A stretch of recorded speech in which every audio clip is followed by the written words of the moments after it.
व्यवस्थित शिकलो सगळ्या, पण पुढे आम्हाला थोडंसं इंग्लिश शिकायचं आहे.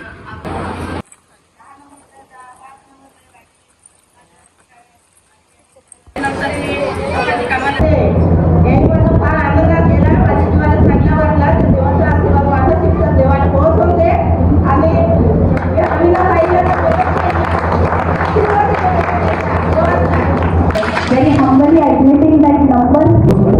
But her life did not change.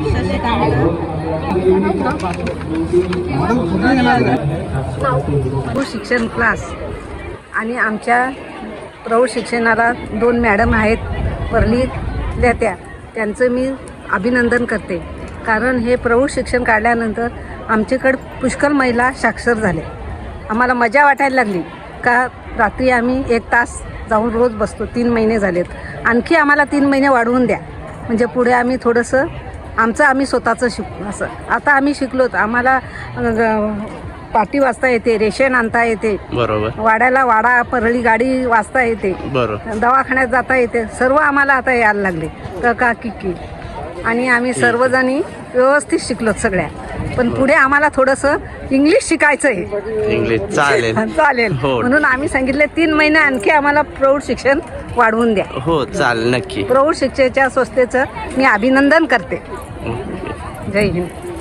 नमस्कार, माझं नाव कुणाल काशीद.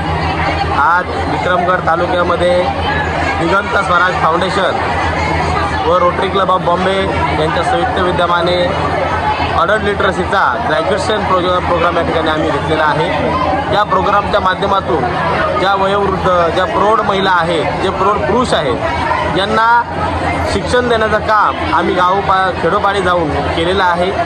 ज्या महिलांची, ज्या पुरुषांची लहानपणापासूनची जी शिकण्याची जी इच्छा होती, ती इच्छा पूर्ण करण्याचं काम दिगंत स्वराज फाउंडेशन व रोटरी क्लब ऑफ बॉम्बे यांच्या वतीने करण्याचा हा छोटासा आम्ही प्रयत्न केलेला आहे. आज या कार्यक्रमाच्या निमित्ताने आम्हाला आनंद होतो की जवळपास पालघर जिल्ह्यामधील वाडा, विक्रमगड, जव्हार, मोखाडा, तलासरी, डहाणू या तालुक्यामधून जवळपास 60,000 महिलांपर्यंत आम्ही पोहोचू शकलो.